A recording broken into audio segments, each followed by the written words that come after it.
Okay, good evening, everyone. My name is Lucas Jagir. I'm the proud Assistant Superintendent of Franklin Public Schools, and I want to welcome you all to the second installment of Critical Conversations. We began this series in November, where we focused on mental health and substance use, and this is the second installment, as I said, and we're focused on social media and the impacts that it can have. Social media can serve as a positive tool to build connection, to share ideas, but when there's an over-reliance or a misuse, it can certainly create some adverse effects as well. Our goal tonight is to have the folks listening, watching on Zoom and here live in person, to walk away with some information, tools, and strategies that we hope will be helpful for you to build a healthier relationship with social media for you and your family. I want to begin by acknowledging the members of our Franklin Public Schools Substance Abuse Task Force who are here tonight. I'd ask that right now they stand up just to be recognized for the work that they've done to really put together a solid program. So if you could stand if you're a member of the Substance Abuse Task Force, please.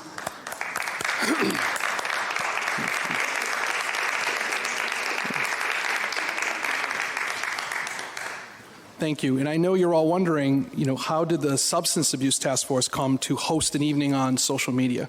And it's a great question. We have been meeting monthly since the beginning of the year, talking about addiction. And when we think about addiction, we often think of it in terms of substances and whatnot. Well, during one of our conversations, some topics emerged that led into technology and the addictive properties and addictive behavior that can be found when using technology and on social media. And then it led into a couple of other aspects which you'll hear tonight, and I don't want to steal anyone's thunder for some of the information they want to share. But that's how our group decided this really turned out to be an appropriate and timely conversation that we wanted to have with all of you.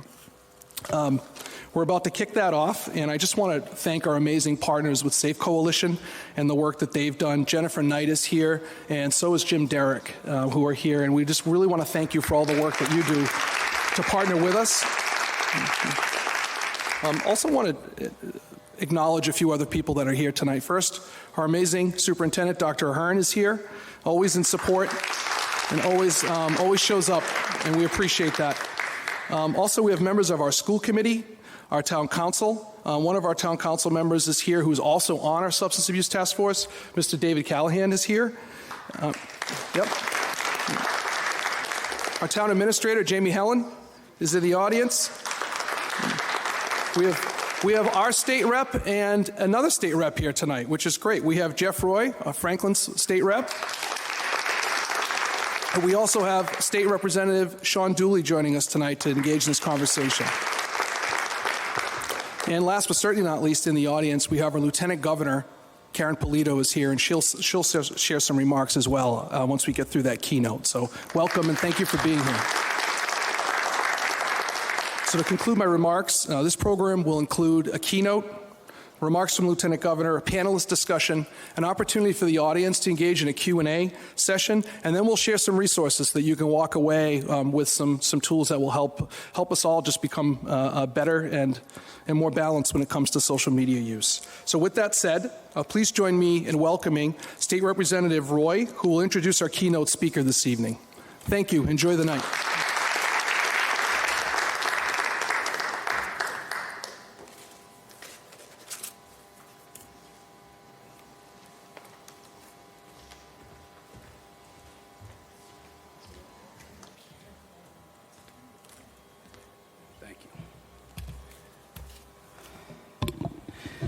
Well, our keynote speaker is coming to us from beautiful San Francisco, California, and we were trying to get her to come out here live, but I think the rain, she probably said, I'm staying here in San Francisco.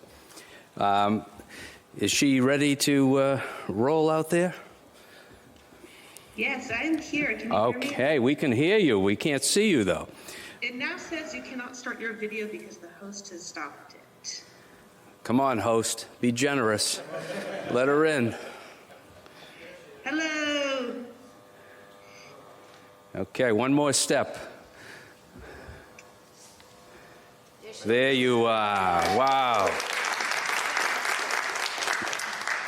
Well, thank you, everyone, for coming this evening. It is my great pleasure and honor to introduce Georgia Wells to you. Georgia Wells is a reporter for the Wall Street Journal's San Francisco Tech Bureau.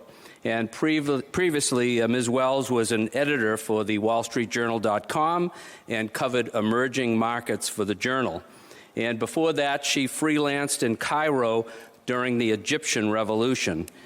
Ms. Wells holds degrees from Stanford University, and it's great to have you here in Franklin. And why don't you hit us off and tell us about some of the research that you have been doing involving both Facebook and Instagram, and give us a sense. I know, folks, if you haven't grabbed it already, the article that she wrote in September for the Wall Street Journal that really unmasked Facebook is available at one of the tables, so take it on your way out. So, Georgia, tell us about that research and what you learned. Yeah, so much. Thank you so much for having me. I grew up in Cambridge and I'm a proud graduate of the Cambridge Public Schools, so I'm sad I can't be in Franklin tonight, but it feels not so far, even though I'm sitting here in San Francisco. So last year, my colleague at the Wall Street Journal, Jeff Horowitz, he met this woman who worked for Facebook, and she became a really incredible source because what she was seeing at Facebook was concerning her, and she chose to document it. And she developed this huge trove of documents. And one of the themes to come out of those documents was about teenagers and their mental health and Instagram. And that's my entryway into this conversation. So I had the privilege to go through this incredible trove of research and then spent many weeks last year speaking with as many teenagers as I could about their experience on social media. And what's striking is that Facebook had conducted research into teenagers and teenager mental health for 3 years. And that's what I'm excited to tell you guys about tonight. So Facebook did the research itself? Facebook hired these researchers. They came from management consulting. They came from, some of them had backgrounds in academia and statistics and in conducting this type of research. And these researchers, they spent 3 years kind of doing all sorts of research. Like they did the qualitative research where they interviewed teenagers. They did quantitative where they looked at kind of teenager behavior on their platform. And one of the main themes to come out of this research was concern about something called negative social comparison. So negative social comparison, that's what happens when you're scrolling through Instagram, and rather than thinking I'm learning about these people's lives, that's when a part of your brain, and this can happen for anybody, kind of clicks into the how do I stack up next to these people who I'm looking at? Look at their amazing lives, their bodies, their homes, their partners, their families, their lives are incredible, and I'm starting to feel inadequate. And that was kind of the starting point for a lot of the concern that these researchers had, was that negative social comparison, although it can happen in any part of your life on any sort of social media platform, that could be extremely acute on Instagram. And the reason for the acuteness on Instagram was that on Instagram, there tends to be a focus on the body and the lifestyle, while on TikTok, it can be a little bit more performative. So that can kind of provide more of a buffer between TikTok feeling like real life. And on Snapchat, a lot of the experiences people had were using these face filters that were intended to be more silly rather than beautifying. But on Instagram, it was this focus on the body, on perfection, on lifestyle that really kind of, for some teenagers, and anybody in particular, but teenagers, anybody in general, but teenagers in particular, it could really send them into these spirals. Georgia, in reading your piece in the Wall Street Journal, I saw that 32% of teen girls who said that when they felt bad about their bodies, Instagram made them feel worse. And that's a very high number. Can you elaborate this and share with us some of the other things that you found in your research?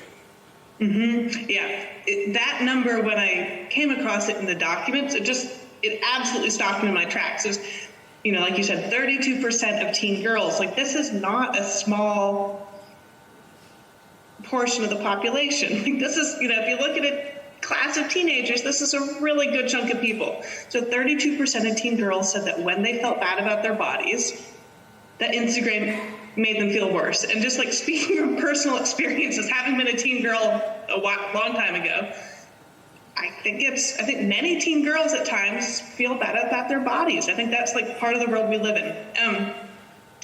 And so the researchers, what they found was that this negative social comparison that people were doing on their app, it actually had the power to change how, in particular, young women view and how they describe themselves. But it wasn't just issues with the body, and it wasn't just teen girls. It was overall 1 in 5 teenagers said that Instagram made them feel worse about themselves.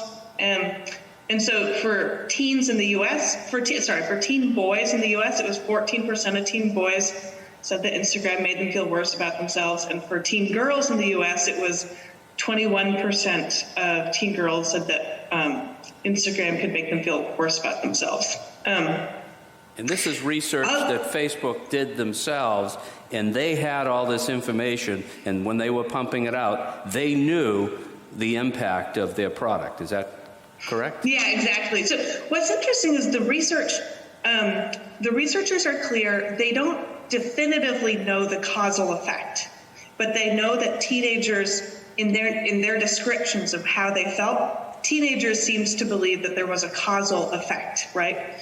And the researchers, Instagram's own researchers, in their documents came to use this causal language. We make body image issues worse for 1 in 3 teen girls was one of the lines from the documents. The researchers, they also looked at depression and anxiety, and they found that in these surveys they conducted that teenagers blamed Instagram for increases in the rate of anxiety and depression, and that this reaction was unprompted and consistent across all groups. So that was one of the striking things.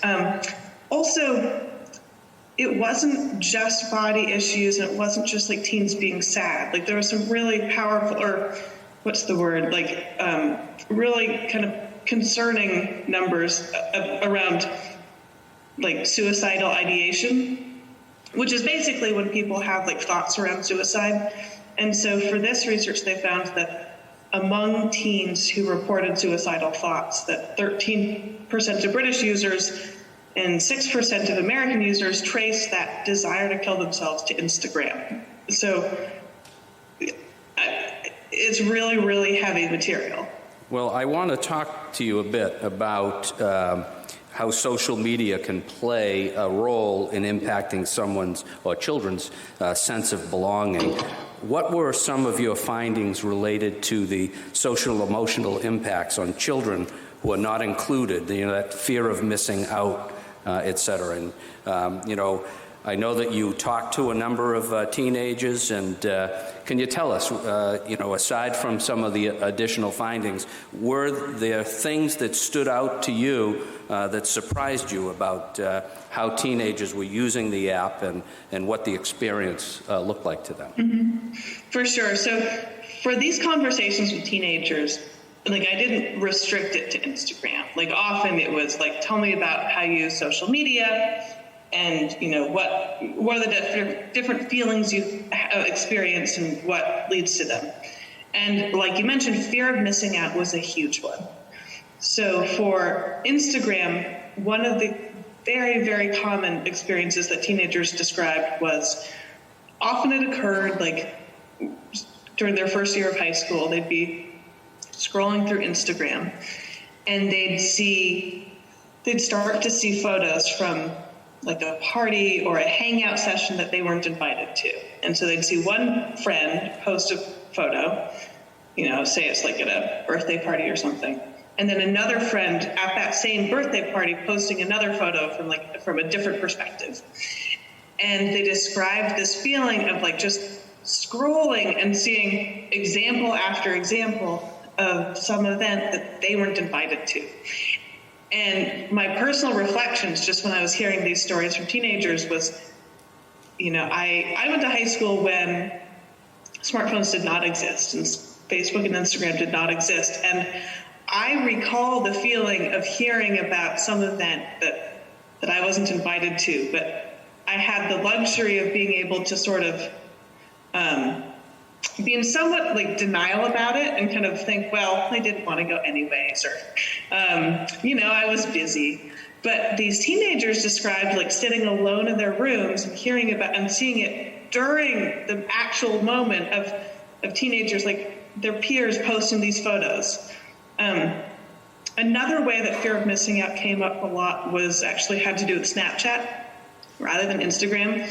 And Snapchat, for people in the room who maybe don't use Snapchat, has this maps function where, depending on the settings, you can see where your other friends on Snapchat are in real time. And Snapchat will kind of put this little label around, if you have a couple of friends on Snapchat who are all in the same location, it'll put a little circle around them sometimes. And many of these teenagers described the feeling of opening up this map and seeing a whole lot of their friends all at someone's house, a little red circle around it, and a reminder of here's, a lot of your friends hanging out and you're not one of them. So that was another example of fear of missing out, kind of being in people's faces just in a really intense way. You wrote about how surprised you were that many teenagers understood the potential pitfalls of social media, yet they continue to use it. Can you talk to us about that? Mm-hmm. I was really, it impressed me how many teenagers sort of understood many of the principles that the researchers outline in these documents that I was going through at the same time. And even if the teenagers didn't have the academic vocabulary that, say, the researchers were using, many of them explained to me this feeling of, knowing that at times when they opened up Instagram, they might feel left out, or they might feel this aspect of negative social comparison. One teenager described to me showing up at high school for the first time and feeling like her low number of, or what she perceived to be low, this number of followers she had on Instagram, she said it felt like it was stamped on her forehead. That all these other people she was meeting, she'd look them up on Instagram and see oh my goodness, they have 1,000 followers. And she said that she told me that she caught herself comparing herself to others, according to popularity, in ways that didn't even matter to her intellectually that much. She wasn't obsessed with popularity, but suddenly when she had it quantified in front of her, it affected how she felt about herself. And she identified all of this, which was, I thought, just an incredible amount of self-perspective. And sure, she didn't have the vocabulary that the researchers were using, but she correctly saw what was happening. And as a result, she had actually attempted to try to limit how, when and how she was using Instagram and other social media as a result. There were other teenagers who also, I'm trying to remember, described feeling satisfied with themselves and their bodies and their lifestyles, and opening up Instagram and then seeing, going onto the Explore page, and that's where you can, search for content, and the algorithm will serve you other types of content, and suddenly feeling anxious as they looked at, video after video of, workouts for how to get in shape for bikini season. And so these teenagers, they identified this mechanism where they would feel good about themselves. They'd open up Instagram, go onto the Explore page, see all these incredibly ripped and toned bodies, and suddenly feel worse about themselves. So I was just really blown away by the amount of hope I had for these teenagers, that even though at times it made them feel worse about themselves, they had an idea of what was happening and what they could do to try to address it. Well, I want to talk a bit about young people being on Instagram and Facebook in the first place, and Facebook's acquisition of Instagram in 2012. It's clear that they were after our youth. And can you tell us a bit about the targeting of youth and how that fits in the conversation about appropriate age for kids to be able to appropriately use social media? Mm-hmm. So teens in the U.S., and I believe around the world, but certainly in the U.S., they spend a lot more time on Instagram than they do on Facebook. There's this line in the documents that just made me chuckle where one of the teenagers tells the researchers that Facebook is for old people, old isn't 40. I've heard that. Yeah, exactly. But so the fact that teenagers are on Instagram more and spend more time when they do get on Instagram matters when you think about how Facebook makes money. So there's sort of two sides to this equation. There's Facebook wants to sign up as many people as they can for their products, and they want those people to stay on their products for as long as possible. And the reason is that the way Facebook makes money is selling ads, filling that space. Every couple of posts you'll see an advertisement. So in terms of Facebook's efforts to sign people up, they've already signed up the vast majority of people who own smartphones in, at least in developed countries. So it's like good luck finding someone with a smartphone who doesn't have a Facebook or Instagram account. Like, you can find it, but it's hard to do. Let me introduce you to my wife. She's one who does it. Oh, no way. No, good for her. It's, it can be hard to find, but your point, they absolutely exist. But so if you think about Facebook's future sources of growth, they can sign up people in developing markets, and my colleagues wrote about that extensively. They also can sign up people who are getting their first smartphones. And this is what brings us to teens and tweens. And so we see in the documents that Facebook is anxious, and just as a side note, I say Facebook, but you could, Meta is now, I guess, the official name, but you know what I mean. You can see in the documents that Facebook is anxious that when young people get their first smartphone, they often will download a slew of apps. Maybe it's TikTok, maybe it's Snapchat, maybe it's Discord. And there's anxiety. You can see anxiety that if these young people sign up for a different app, that they might not sign up for Instagram or Facebook. Or if they do, they might wait longer to sign up. So this brings us to Instagram Kids. Instagram Kids is this version of Instagram that Facebook has been working on that targets children. And Facebook's argument has been that, kids and tweens often lie about their age when they sign up for Instagram. And so as a result, there's these underage users who are using an app that wasn't built for them, and perhaps they're at greater risk. But in these documents, you can also see that Facebook has this this huge interest in trying to sign up these younger users in an attempt to, sign them up for life as a customer. And so that's something to keep in mind when you hear about Instagram for Kids. Now, since the articles came out, Facebook actually said that they have paused their development on Instagram for Kids, and that was partly in response to pressure from lawmakers.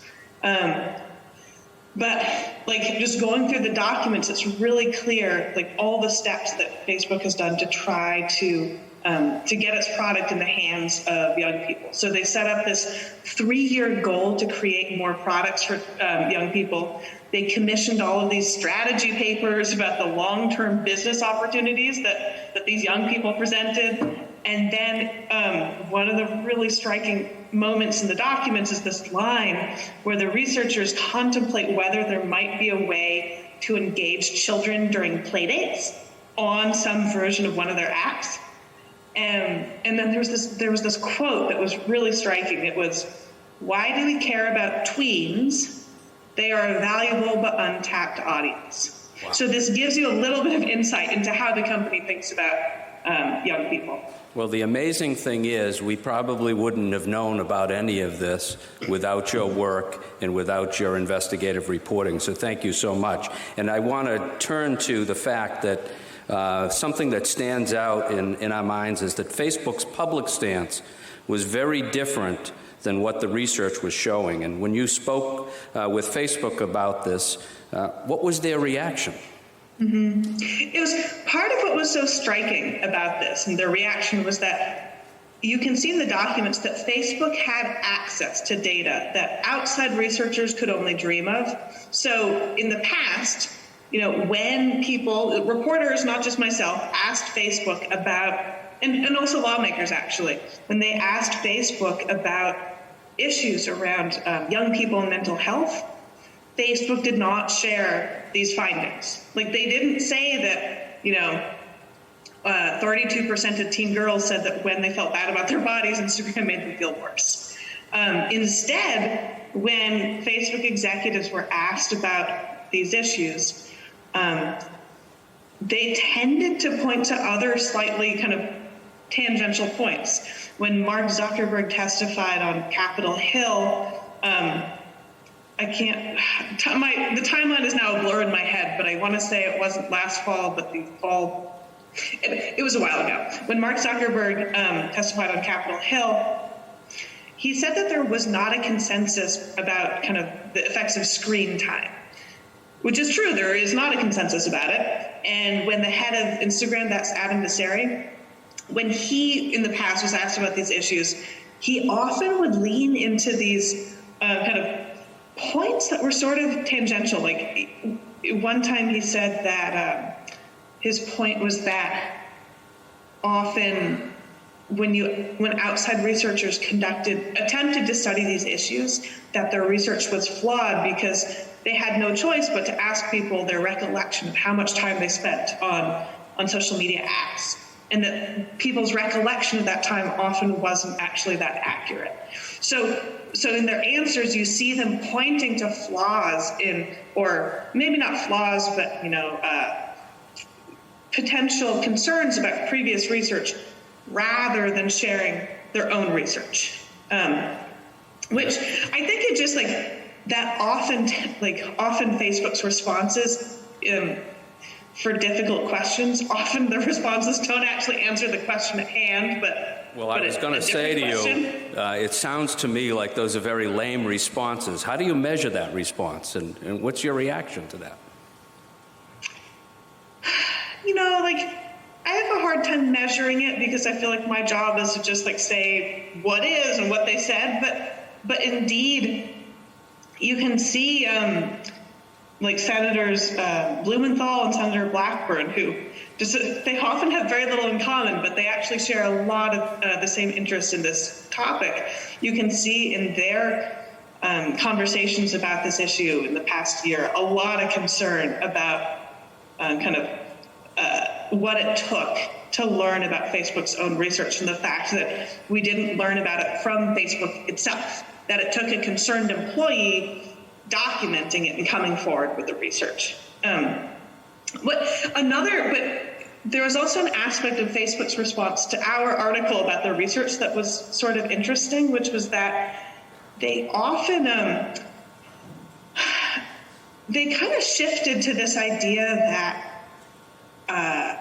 the stories were somehow flawed in their view because these issues don't affect all teenagers. And indeed, these issues don't affect all teenagers, and we point that out in the story. But there's all kinds of issues that we come across in life that don't affect everybody, but that I think many people still view as a valid conversation to have, like something like addiction or disabilities access or poverty. Like there's all kinds of issues that our community members might struggle with that maybe I myself don't struggle with, but I think most people would still consider those issues to be a valid conversation to have. And that Facebook hadn't shared this research with parents and with teenagers themselves kind of prevented these conversations from happening until a concerned employee came forward. Well, we've got a lot of parents and educators, some who are at home, some who are in this room today. I'm going to ask you the $64,000 question. Do you have any thoughts, based on what you've researched and what you've read and what you've written about this topic, any thoughts about how much teens should be using social media, and perhaps what's a good age. And thank you for telling us that Facebook Kids is on pause. But give us your thoughts on that. So that is the question. And I can tell you, I've spoken with so many doctors and researchers and like teachers and parents, many of you in the audience. And it turns out at this point in time, it doesn't seem like there's a clear number. So what the research shows is that, or some of the research shows that in general, the amount of time that people, and not just teenagers, like anybody, uses social media is directly linearly linked to their risk of experiencing things like depression and anxiety.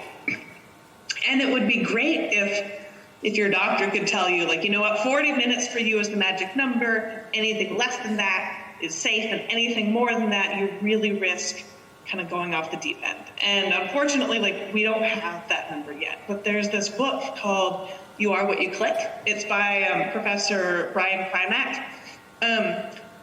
And his book is really helpful because and I think it's interesting for teenagers, their parents, but also non-teenagers who are also kind of just struggling with these issues, because he goes into how not all social media is equal. That for different people, different types of social media could have, a huge benefit for their life, but also a huge negative. And so in general, the types of social media, when people are exposed to more strangers, that can be a risk factor. And then another risk factor he found was that the number of social media apps that a person used was correlated with there being more risks for them. So one of his pieces of advice for people was to really look beyond the main apps people think about, look beyond just Facebook, Instagram, Twitter, or Snapchat, and look at the long tail of other apps. So Pinterest, for example, some of the teenagers I spoke with described how, what is it called? Beautiful plants on Instagram actually made them feel really good about themselves. But to answer your question, I wish I had a number for you. Don't have it. No 64,000 for you. I'm sorry. Not today. Well, the book that Georgia referenced, You Are Who You Click, if you click on the bar that's on the pamphlet, I hope everyone got a pamphlet, that points you to additional resources, and that is one of the resources that we have highlighted for tonight. So, Georgia, we've said a lot about the ill effects of social media. I know we have a lot of folks in this room who use social media, a lot of folks at home who use social media. Can you talk to us about some thoughts about the benefits of social media? We don't want to leave everyone with a bad taste and say just shut it off. There must be some good things. There's so many good things. So combating loneliness, discovering communities, learning how to create content. One of the stories that really stuck with me was an undergraduate at Stanford University named Sylvia. And she uses a wheelchair. And she described how when she first got a smartphone and logged on to Instagram years ago, I believe she was 12 or 13, her first experience was one of the other teenagers my age I see on Instagram aren't using a wheelchair. They are doing things that I can't do, and she described as feeling really alienated. Then fast forward several years, and she had kind of very intentionally gone through and followed disabilities rights advocates and people in her community who cared about disabilities. And she had suddenly created this community for herself, full of people who either experienced or cared about disabilities. And she said this community was so much bigger than any in-person community she had ever experienced in her whole life.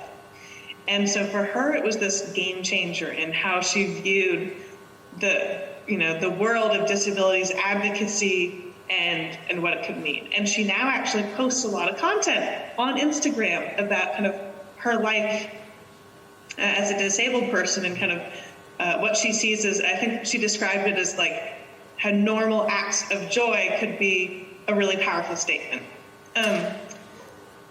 So like anything in life with limits, it can be a useful tool. I assume you're on social media. I am. And I both struggle with social media and I love it. And I'm also completely addicted to it. Well, all right. So tell us. We're about to wrap up, but I want to know, are you going to continue writing on this topic, and what other issues should we be looking for in this area, and where can we find more of your writing on this topic? Mm-hmm. I'm absolutely going to continue writing on this topic. I'm really interested in some of the ways that companies now are thinking about how to address these issues. And also, often with any fix the companies roll out, there can be unintended consequences. So I get that, like, these are really tough issues for the companies too.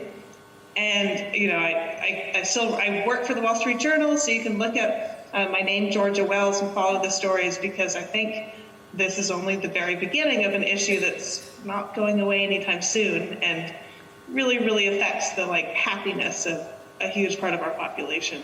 So what's your Twitter handle? It's Georgia_Wells. So GEORGIA_WELLS. Well, thank you so much, Georgia. I thank you for doing the research that you did, the excellent writing that you have done, and really unmasking a problem that has existed around the country and actually around the world. And we're grateful to you for doing that research, sharing it with us tonight, and joining us here in beautiful Franklin, Massachusetts. So thank you. Thank you, Jeff, and thank you, everybody in Franklin.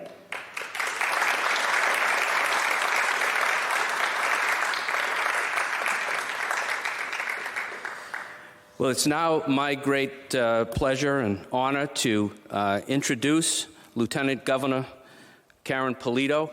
Lieutenant Governor Polito is the 72nd Lieutenant Governor of the Commonwealth of Massachusetts, and she began her service in that role in 2015. Since taking office with Governor Charlie Baker, Lieutenant Governor Karen Polito has visited and partnered with leadership in all 351 of the Commonwealth cities and towns, including several visits right here in Franklin, Massachusetts. And I got to hand it to her. She was out in Shelburne Falls and Holyoke earlier in the day, and still found time to make it here to Franklin today. In that process of visiting all these communities, she's developed close relationships with state representatives, state senators, mayors, town administrators, and other municipal officials, building on a fundamental belief and understanding that the Commonwealth's success is driven by the strength of its diverse expanse of people and places. As the chair of the Governor's Council to address sexual assault and domestic violence, Lieutenant Governor Polito and a diverse team of professionals have brought innovative approaches to combating domestic violence and sexual assault, including establishing a toolkit that empowers local law enforcement and victims to identify abuse and hold offenders accountable. And she's also leading the development of the first statewide public awareness campaign in almost 20 years.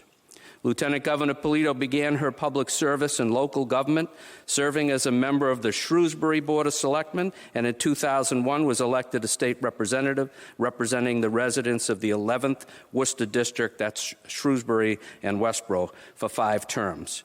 Lieutenant Governor Polito is a graduate of Worcester's Holy Name Central Catholic High School, Boston College, and New England School of Law, and she's a lifelong resident of Shrewsbury, where she owns and operates a commercial real estate development firm and lives with her husband, Stephen Rotalakis, and their 2 children. I've had the pleasure of working with Lieutenant Governor Polito on manufacturing issues that encourage making it in Massachusetts, and we've partnered on some legislation geared towards helping teens with the harmful consequences of the transmission of indecent visual depictions and sexually explicit images. She is a tireless advocate on every issue, and she shows up. Indeed, when I was talking to her a few weeks ago about this program and her potential participation, her response was simply, when and where? Please join me in giving a very warm and enthusiastic Franklin welcome to my friend and our Lieutenant Governor, the Honorable Karen Polito.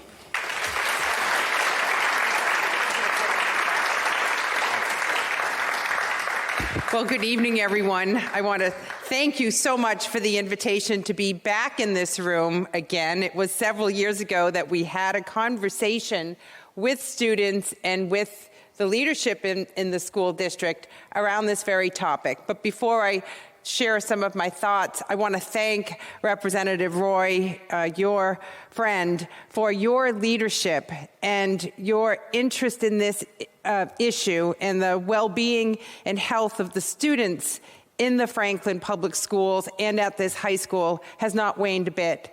You are committed, you care, and you work really hard, not only in your district, but up on Beacon Hill, not only for the students here, but for students across the Commonwealth.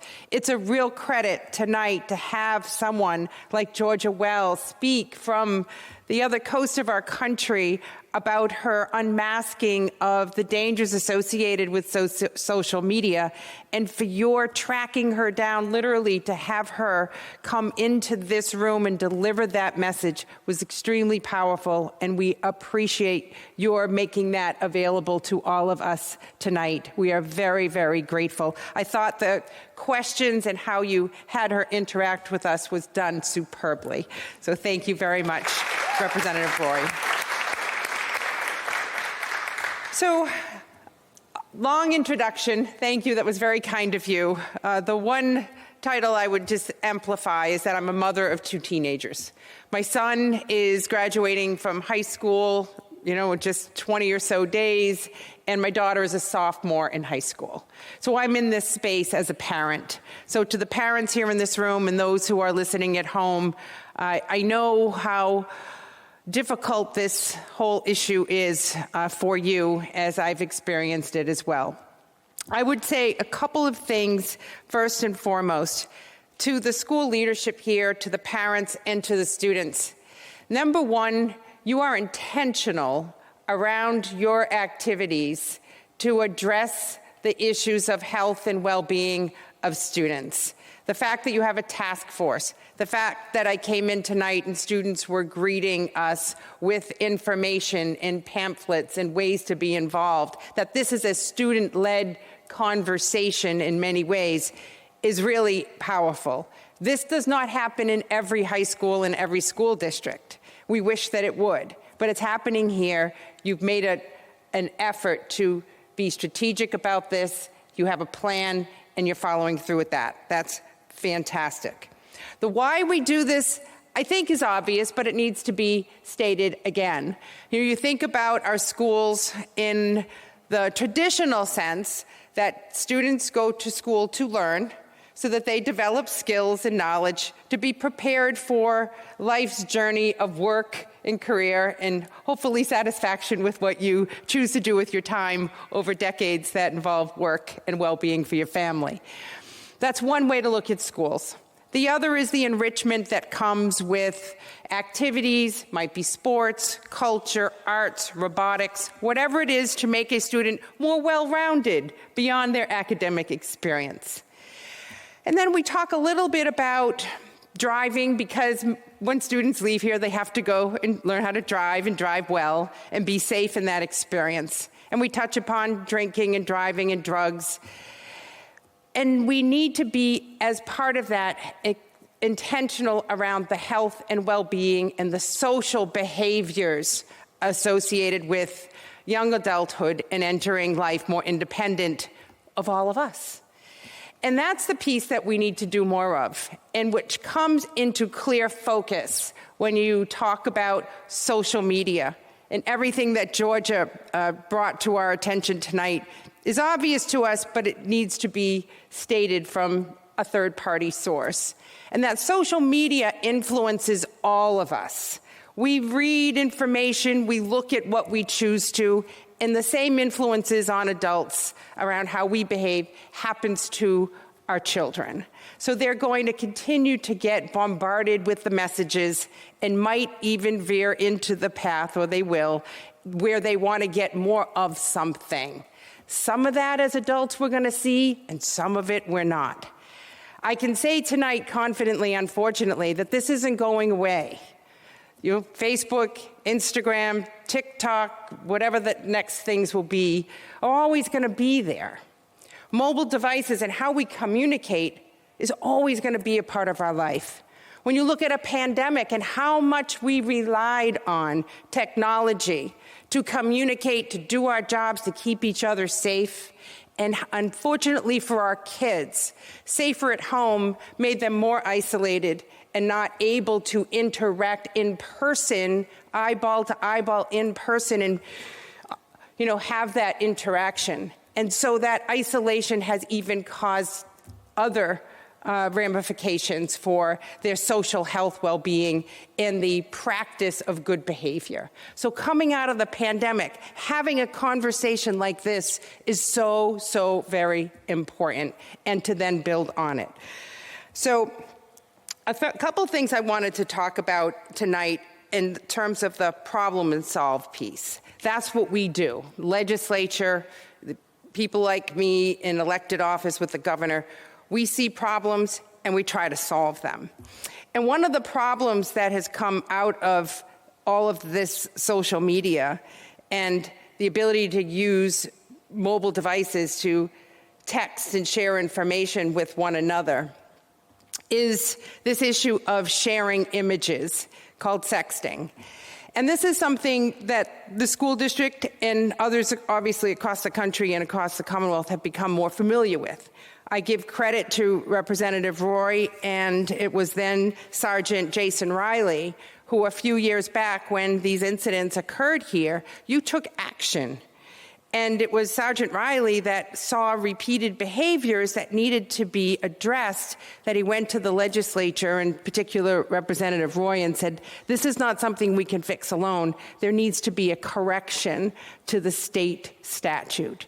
Because the statute is not current with what is happening with media and mobile devices and the exchange of information. So what happens now is that when a young person in a private context, so we talked about the public context of social media and the bombardment of information and messages that kind of stick to the psyche or the thoughts of young people and all of us, but in terms of a young adult. And then they're now in a relationship. And in a relationship which is considered private, but a relationship which they think is one of trust, there's an exchange of a visual of a body part that's a private part, is known as pornography in the current statute. And if that person exchanges that image with someone thinking that it's not going to go anywhere, then it does, then it's a problem. Because under current statute, that's considered the dissemination of pornography. And that comes with a penalty in law as a result of that behavior. Now, a young person doing that probably doesn't know that, right? But they could find themselves in the court system as a result of that. I'll give you an example. The governor and our team, following up on what Representative Roy did to correct this, called upon some survivors to talk about what this meant to them.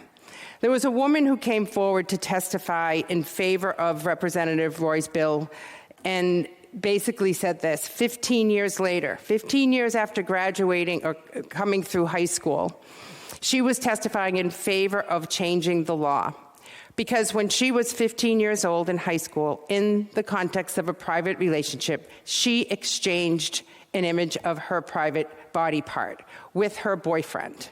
The boyfriend then used that image to coerce her into sex, and it became a matter of sexual assault. When she went to hold him accountable in the courts for that action against her, then she became subject to the dissemination of child pornography.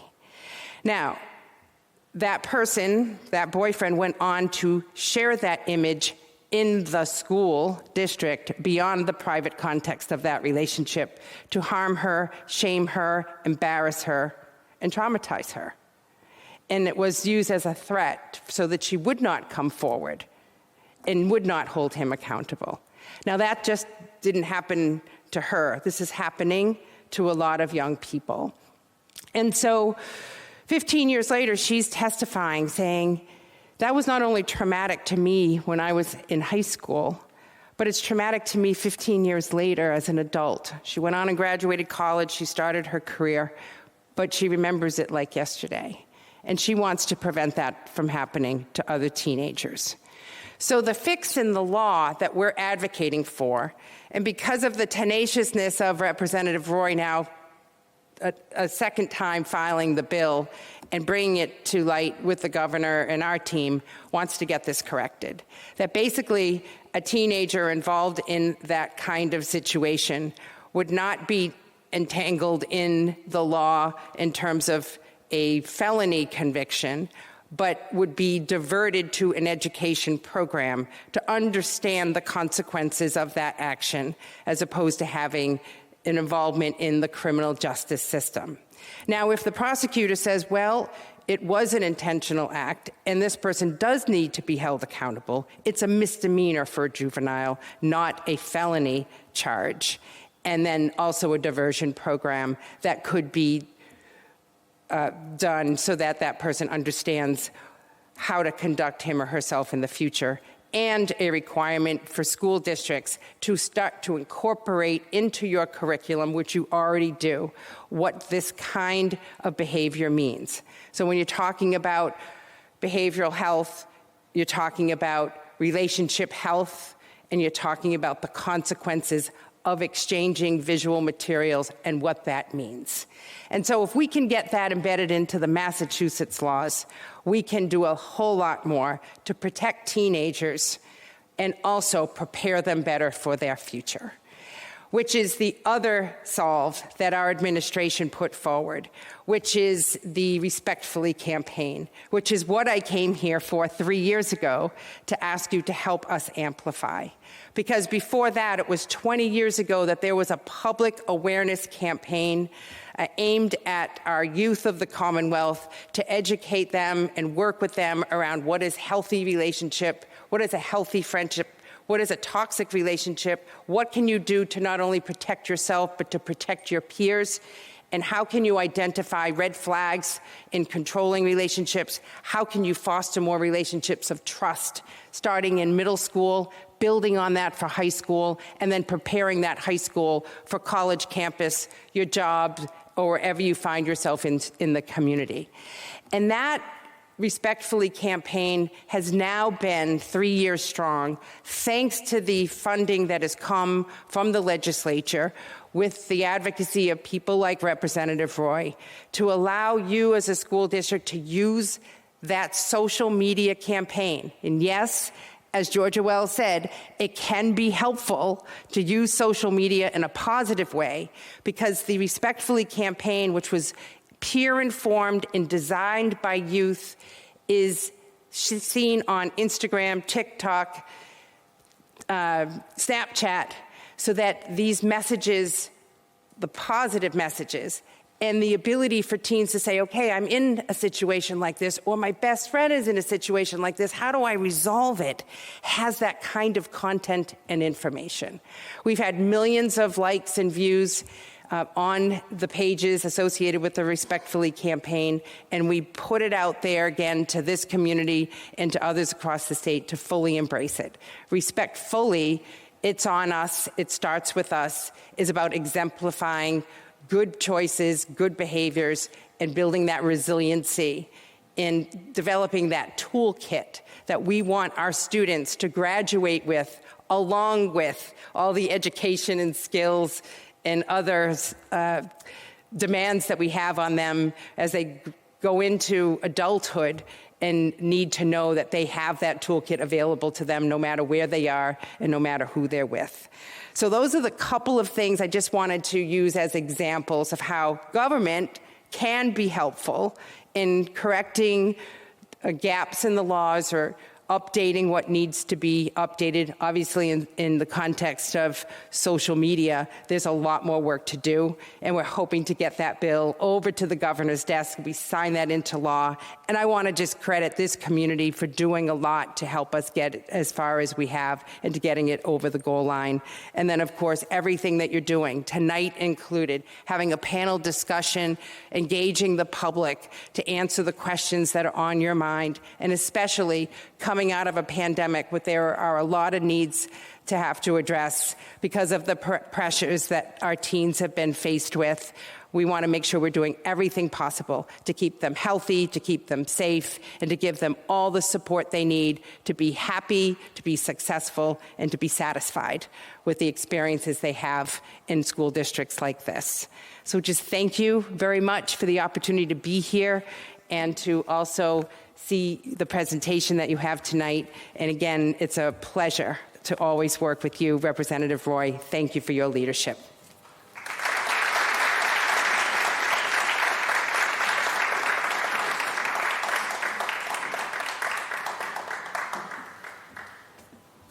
Thank you very much, very, very much. That was a great speech, and we really appreciate the information you shared with us. We're going to transition now to our panelist discussion. And to facilitate that, we're going to bring up Mrs. Morano. Mrs. Paula Morano is our Director of Student Services. She's my partner in crime on many of our community engagement committees that we have in town that we work with, and I'm excited to transition to this part of this segment of the presentation as well. So, ladies and gentlemen, Mrs. Morano.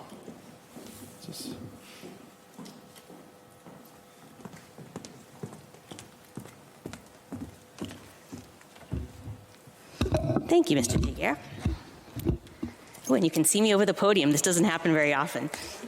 Usually I need a stool to stand on. This is nice. So thank you, everyone, and thank you, Lieutenant Governor Polito. It's a pleasure having you here tonight. So I'd like to introduce our panel, our experts from Franklin Public Schools and our community. I'm so pleased to have these wonderful individuals with us tonight who have worked so hard and tirelessly this year, coming out of the pandemic, working so closely with our students to make sure they are succeeding both not just academically, but social emotionally as well. They have worked some long hours, and I just can't thank them enough.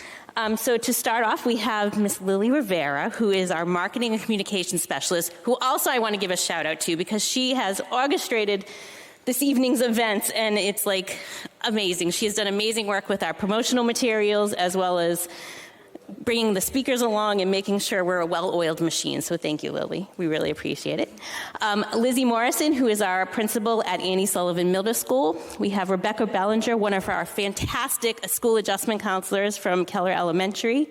We have Ann Davies, another school adjustment counselor from our high school. Jennifer Briggs, another school adjustment counselor from our high school. And we have Miss Gretchen Scotland, who is our own FPS influencer on TikTok. How many likes are we up to, Gretchen?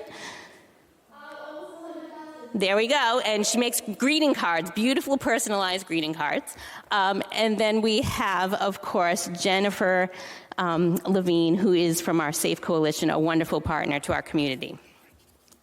So we're going to start tonight with our first question.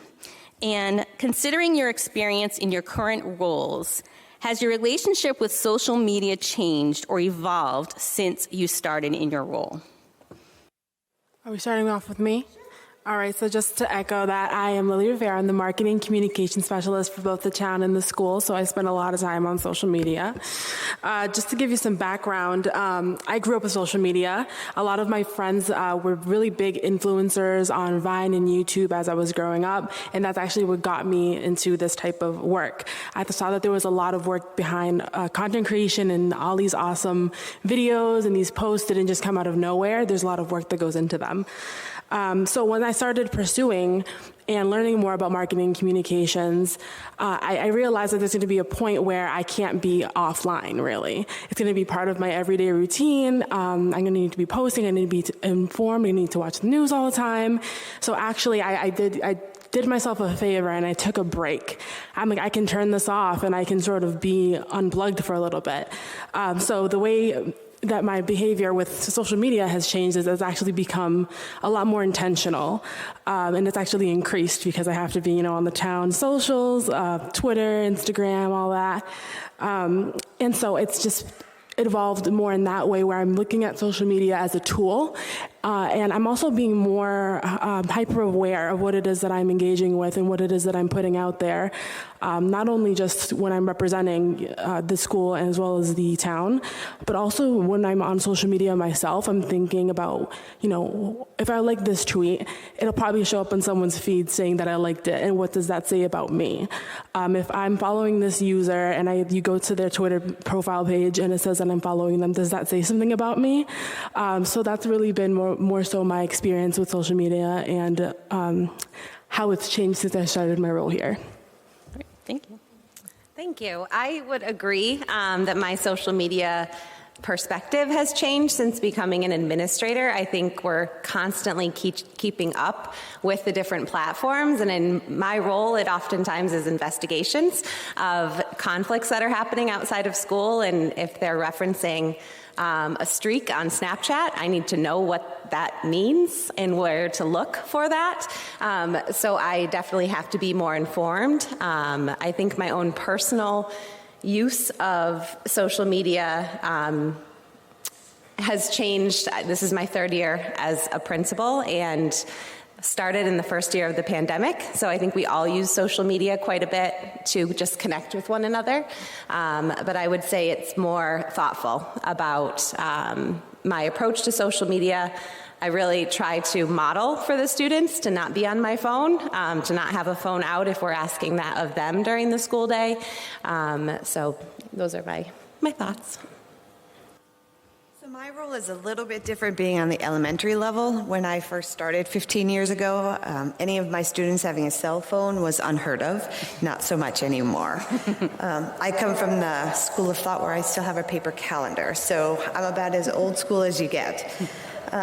So one thing I can say about my role in school, how it's changed, is I'm more accessible. If I'm, as a counselor, we're always all about the building.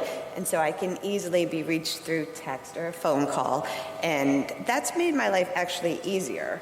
In a personal way, it's helped me connect with my kids. I do also have to be mindful because not only do I work in the community, I live in the community. I have 3 children in the community, and so I have to be hyper aware of their roles, what they might be liking, what they might be following, and making sure that I'm always on top of what they're doing. I'm a counselor at the high school level, and I've seen it evolve a lot in my time in the school system. Social media has always been a thing since I've been a school counselor, and so a lot of what I see are peer issues starting on social media. I would say the majority of times a student comes to me with a peer issue, it's definitely social media related, and so like everybody was saying, we have to be up on the latest trends in order to know even what they're talking about in order to start trying to resolve it. What I will say is, as the pandemic hit, we've seen a lot more anxiety related to coming back into the buildings. Students have relied on social media for the past 2 years, which has been a great thing to stay connected, but it's been awfully hard for them to come back in a lot of cases. So that's something that I think we were anticipating to a degree, but we've definitely seen it more and more resurfacing. In my own personal life, I've tried to be, I think one of the themes tonight is going to be intention. We all try and be very intentional. I try and preach that to my students as well, thinking about how much you're using social media, thinking about what you're putting out there, thinking about what time you take away from social media. I think we see a lot of students relying on social media, and then it bleeds into their school day and their inability to focus. They're anxious about what their peers are doing, and we see it impact everything around them. And so I think that is a huge thing of what we're seeing, at least more recently since coming back in person from the pandemic. Hi, I'm Jen Briggs. I'm also here at the high school. I would like to piggyback on what Ann said. I notice for adults as well, actually, being very intentional that we have to be equally as intentional with our social media use. with our social media use, or even just continuing to look at our phones. We want to model good, we want to be good role models for our students. My social media use personally, I started at my 20th high school reunion. Everyone said, why are you not on Facebook? I said, I don't know, but let me try it out. And I think right now being in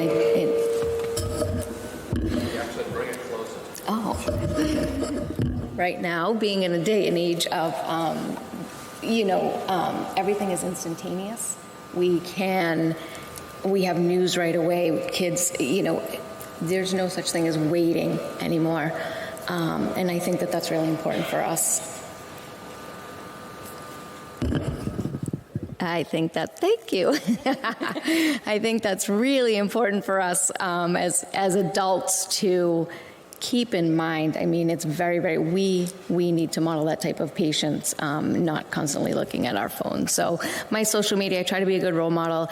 I also, is very, very important for us as adults, here in this high school community to know what the new apps are. So there may be strange apps on our phones, but we download them and try them out and see what they're all about and quickly get off of them if we shouldn't be on them. But it's really important for us to understand how they work in order to support our students and keep them protected and keep them safe. So. Hi, everyone. I'm Gretchen again. And so I have kind of a really interesting perspective on social media because I am a student. I'm a senior. And I also have this online presence on TikTok. And so I think that my perspective on social media has kind of evolved because I got Instagram for the first time, I think probably end of 5th grade, 6th grade, because everyone was getting it. And so, there is that trap you kind of get into where it's, you're comparing yourself to other people. And I think I definitely tried my best to be aware of that, as I was kind of, growing up those couple of years. And then when I started gaining followers on TikTok, that kind of gave me a whole new perspective. And so I had to really kind of be consciously aware of my mindset throughout that whole process because, it's not a consistent thing when, you're gaining followers on TikTok. It's super up and down with everything else in life. And so, for example, if I'd get 2,000 followers one night on TikTok, there's something in that makes you excited, and it's people like me, and then when you don't necessarily get that same following the next night or in a week or so, maybe you get 100. It's really interesting because you have to kind of catch yourself getting into that mindset and kind of fixing it and thinking this doesn't measure my self-worth. And so I think coming to these substance abuse task force meetings and, becoming more aware about social media and what it can do to you, and how it can have a lot of positive impacts, like with my greeting cards and everything, but also being aware of it is really the important piece. And I think that's how my view has kind of evolved. That was incredible. Hi, everybody. So I have a really interesting relationship, I think, with my current role and social media. So I'm here as the executive director and co-founder of the SAFE Coalition. And when the SAFE Coalition first started, I actually didn't have any social media. I didn't have a Facebook. And I actually did not have a Facebook for the first 4 years that the SAFE Coalition existed. In 2004, I was a freshman in college, and we were one of the first schools to get Facebook. And for the next 5 years, I was inundated with meeting people, connecting with them through Facebook, watching their lives shift and change as we all went through college and graduated and became successful in our first careers. And I felt like it was a third arm, and I really struggled with it, and I actually deleted it.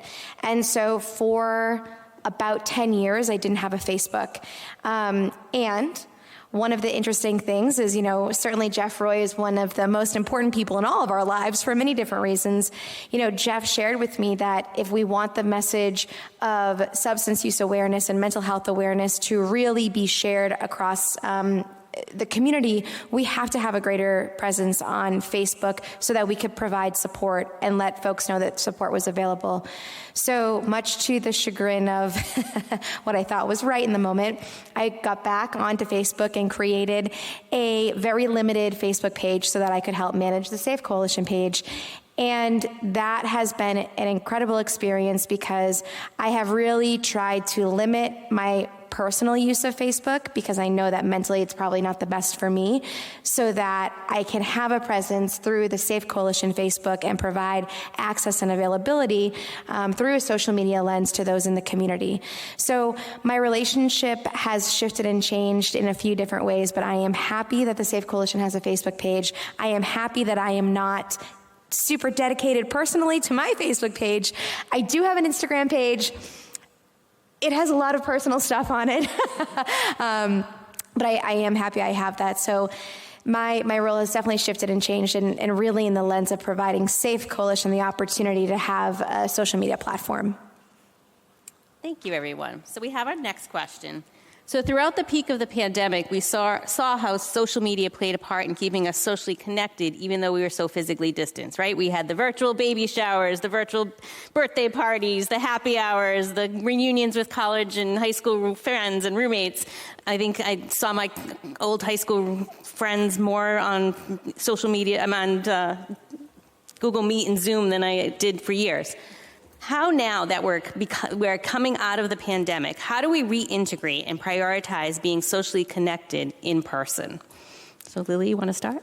I think it's exactly that last part of that question is prioritizing being socially connected in person. Something that I do, at least with my phone, is I mute it.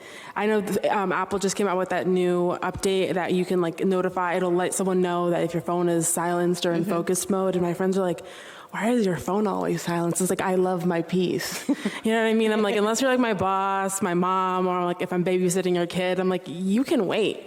You know, I'm sorry, you don't need my response right now. I don't always have to be on.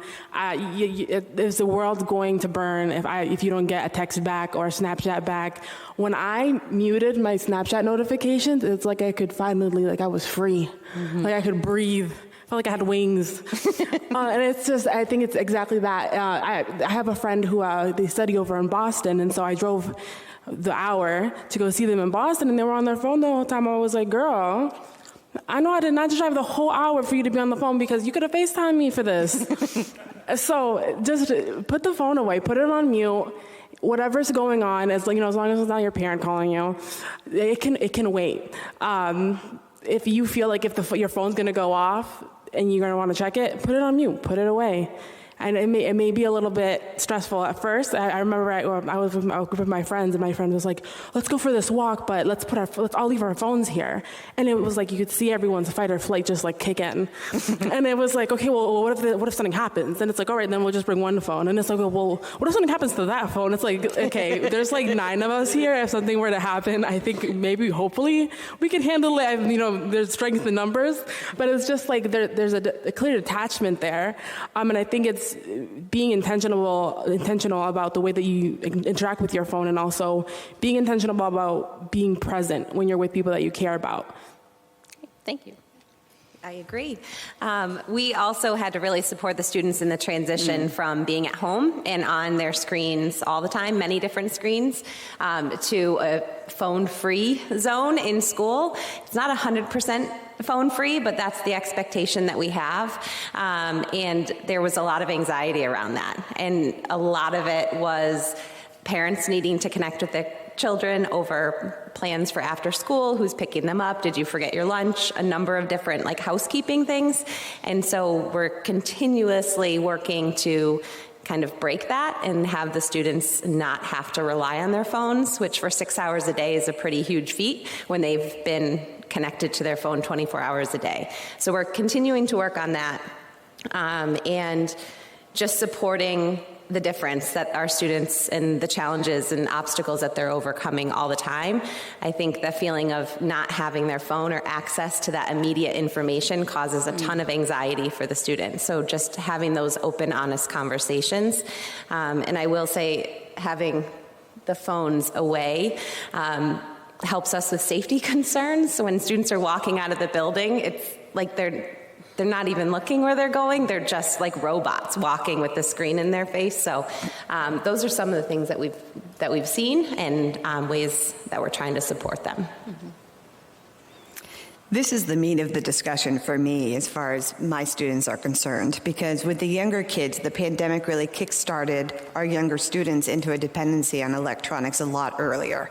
So I think one of the things we had to realize is that our 3rd, 4th, and 5th graders did not organically learn how to be in a partnership or do group work or even know how to read nonverbal cues anymore.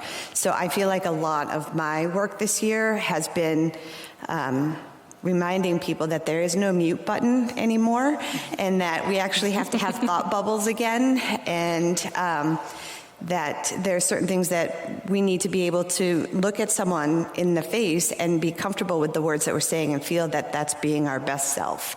And it's a long road, a journey that I'm enjoying being on because we have a lot of aha moments, but it is something that we're seeing prevalently throughout the elementary level. Mm-hmm. I think this is such an important question, and thank you for asking it. I think in order to even start to answer it, we need to take a step back and think about the fact that for the past 2 years, the majority of our interactions have been online, and recognizing that these are habits that are going to be difficult to break and giving ourselves a little bit of grace with that, and maybe taking that step back and understanding that perspective and that it is going to be hard, and acknowledging that for ourselves and for all of the kids that we work with. I think that can go a long way in connecting with them and helping them recognize that we are partners with them in this. This is going to be difficult for children. It's going to be difficult for adults. One of the suggestions that I have is setting aside that time and making it screen-free time, which is going to be a hard thing at first, and I'm sure kids will balk at that and will try to push, but it's going to get easier the more you do it, and with consistency. Start with an hour a day, build from there. Like Lily said, shutting off the notifications on your phone for a while. It's hard at first, but these habits are going to take time to readjust, to recalibrate now that we are all back trying to socialize in person. And understanding that we are not the only ones who are having a difficult time with that. I think for students who see their world online and constantly see what's scrolling on their screen, it's easy for them to think that everybody else that they're looking at on the screen is doing okay, but that's not always the case. And what you see is only a snapshot of somebody's life. It's not their whole life.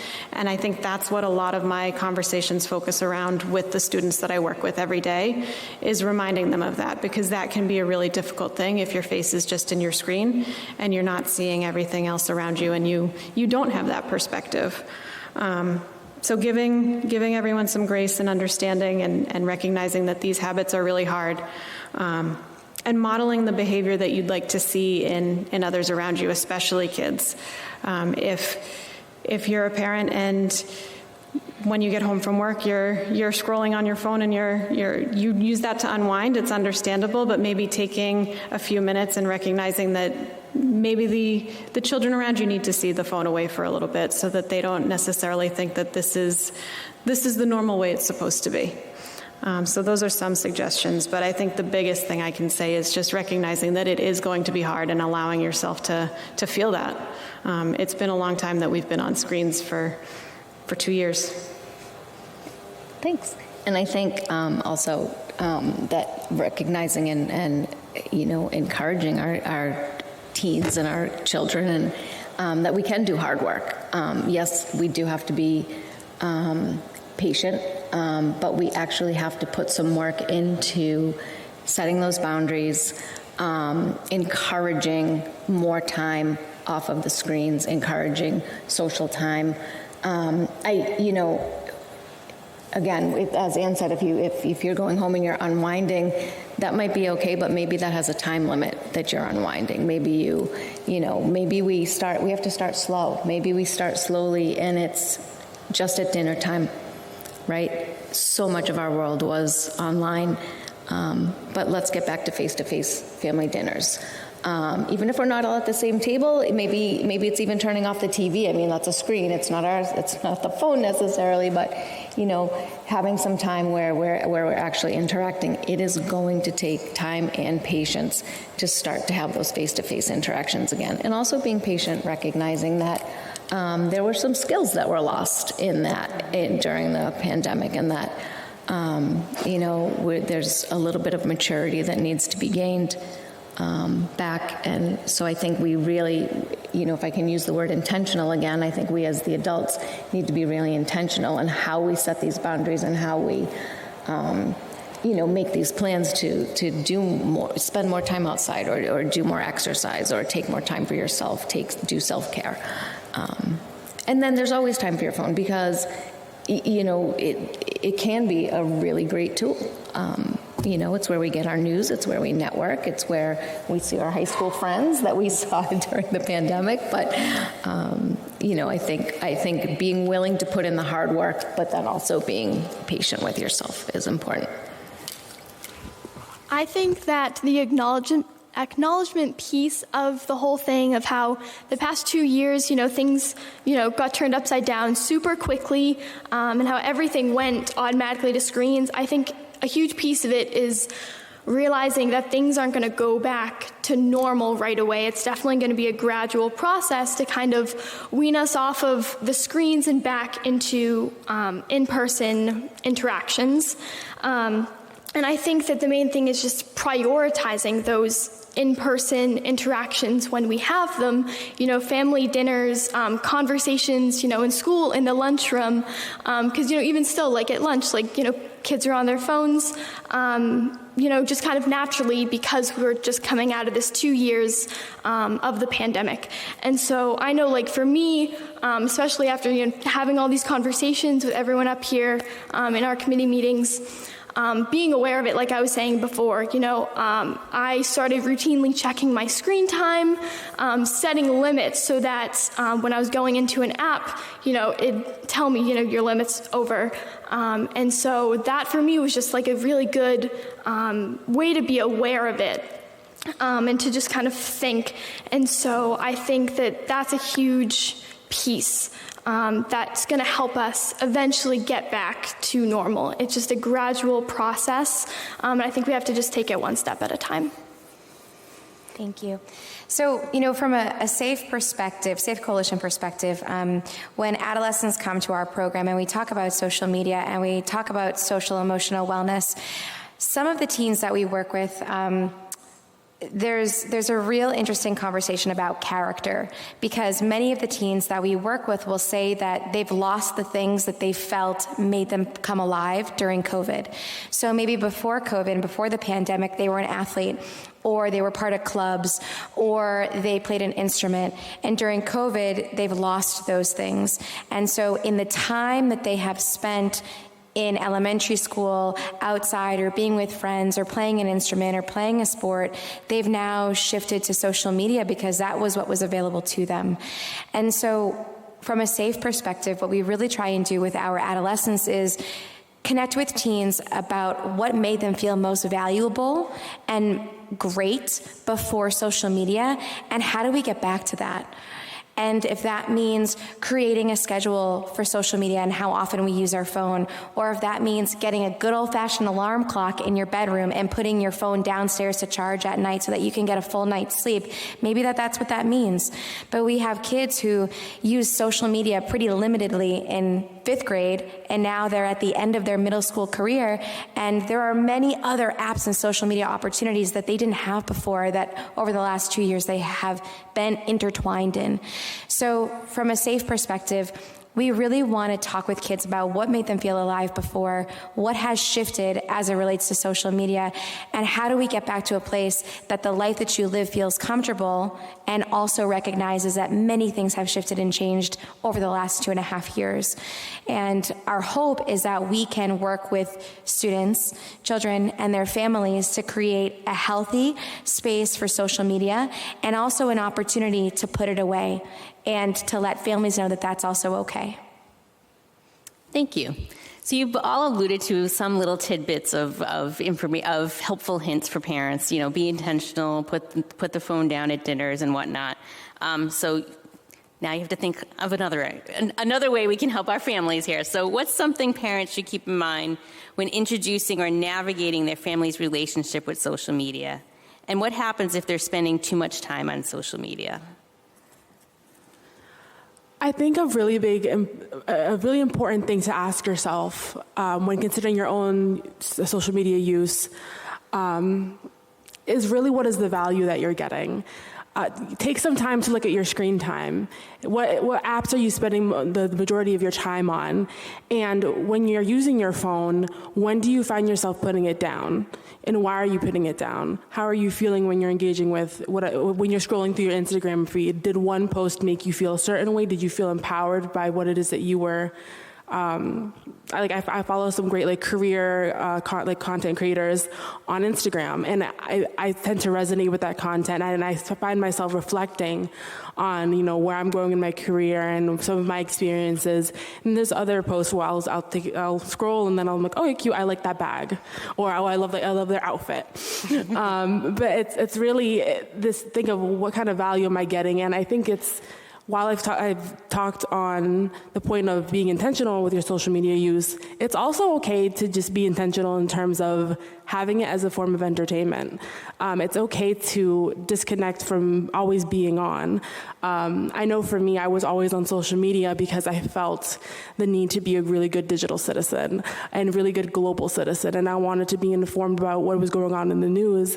And it came to a point where I was like, okay, this is a lot of information at once, and to the point where it gave me so much anxiety that I remember a point where I had to just lay down on the floor and breathe. It just felt so much. I just felt so heavy. And I was like, okay, it's really time for me to reevaluate how it is, how I'm working with my social media. And am I working for my social media? Is it working for me?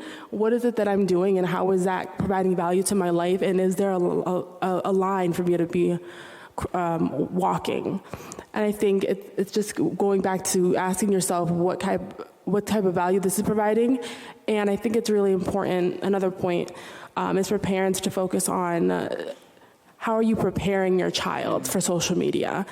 There's a self-awareness aspect to it.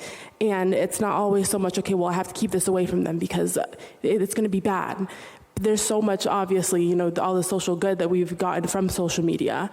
So there can be a little bit of resistance sometimes if you're constantly pushing this sort of restrictive or protective narrative when there's very obvious value, and that can sort of put your child on the offense. I know that was sort of something that I dealt with when I was navigating social media and starting to have a relationship with it. I think that having the open, honest conversations is number one, instead of restricting social media, because then it's that addiction, creating that anxiety. The students can't access what they want to access, but just talking about it. I think if you're sitting in your living room watching a TV and a commercial comes on, if people still watch commercials anymore, I don't know, but you talk about it, or you have a moment to pause and process whatever you just watched. And when they're on their phone, or all of us are on our phone, it's very isolating. And so you're not really talking about it with other people or challenging, morals or what you agree with or what you disagree with. So really just structuring those conversations. There should be limits, I think, even though we don't have a definitive number. But we've found that when students come into school not feeling well, really tired, not engaged in their learning, if we kind of try to get to the root of that, I was on my phone until 2 a.m. So if we can help structure, our students aren't necessarily going to turn their phones off just because it's time to go to bed, but help create some boundaries and have those conversations. And that's one of the impacts that we've seen, is that flat affect when they come into school, which affects everyone when you don't get enough sleep. So. Social media on the elementary level really relates to Minecraft, Roblox, Fortnite, and Messenger Kid. So I think one of the best things that I can recommend to the younger students is to take off their headphones. Listen to who they're playing with, listen to what's being said, and have conversations around that. Listen to how your child speaks. That might even surprise you sometimes, unfortunately. And insist on the family dinners. Everything gets put down. There's so much research. We might have questionable research about social media, but there is undeniable research about family dinners. And that should be a non-negotiable. And that's a great opportunity to have some of these conversations and just to check in on things other than social media. And you might find that you're able to regain some of those old interests that we once had when we could mingle with other people. So have them unplug those headphones. As much as the games are annoying to listen to, you're going to miss a lot more if you let them hide it all in their head. In terms of what's something parents should keep in mind, and I think this is important, that nobody is saying that social media is going anywhere. We're not taking the stance that it's all or nothing. And I think that's important to remember when talking to your kids about it. They're going to shut down if you're taking the stance that, nope, social media is bad, you need to get off of it. I think the key word here is balance, and finding a good balance for your family and what's going to work. I think one of the most important things to remember is that it's going to be hard, and don't expect it to be easy. When you haven't had any sort of regulation around it, it will be hard at first, and that's okay.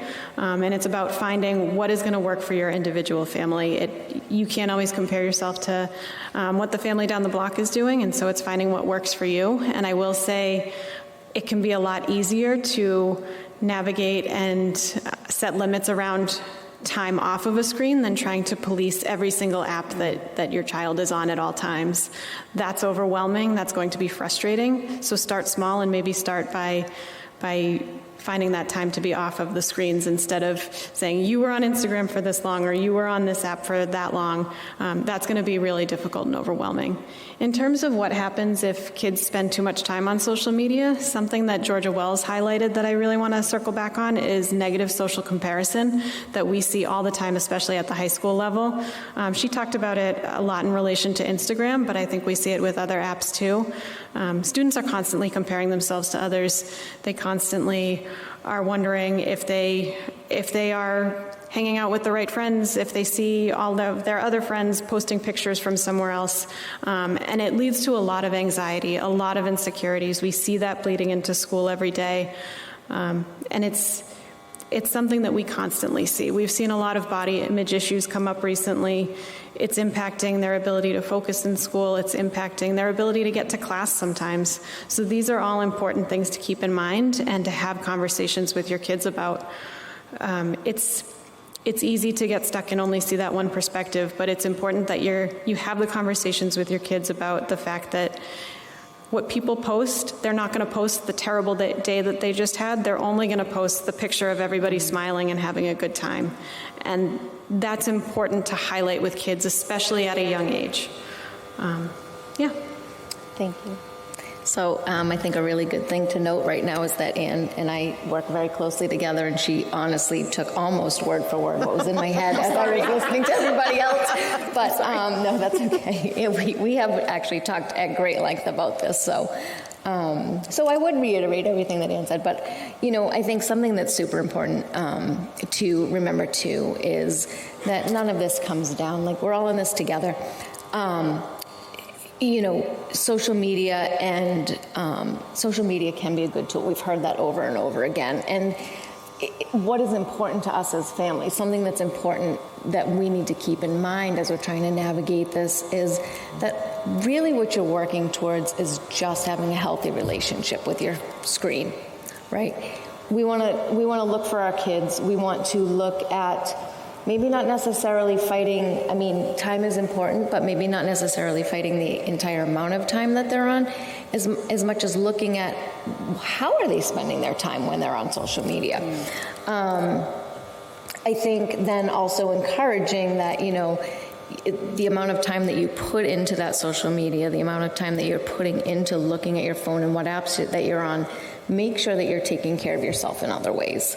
So that you're getting enough sleep, that you're getting enough exercise. As Ann said, I'll add one more thing that we notice, and Jen, I know you can speak to this, but that would be the addiction that comes from it. We are constantly picking up our phones. We pick it up and we just look at we tap, right? We want to know the time, and we pick it up and look, and nothing's changed in the last 15 seconds since you looked at it before, but we're so used to it, right? Or I just have to finish this game, or just let me finish this text.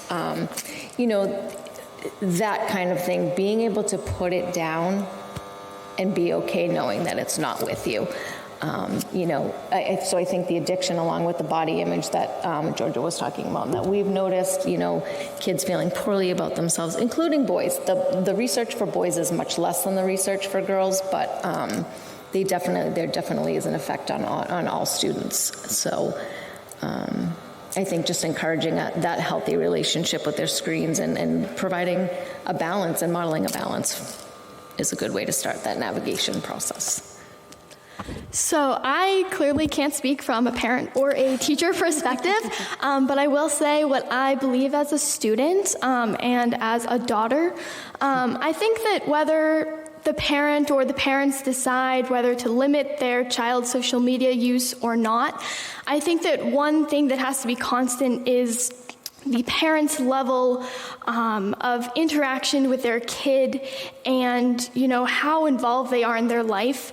I think that one thing that we talk about a lot is how, kids might, especially during the pandemic, how they might find themselves in their room, just kind of scrolling through social media, kind of getting stuck in a hole, whether if parents are at work or, just how the situation was in the past 2 years.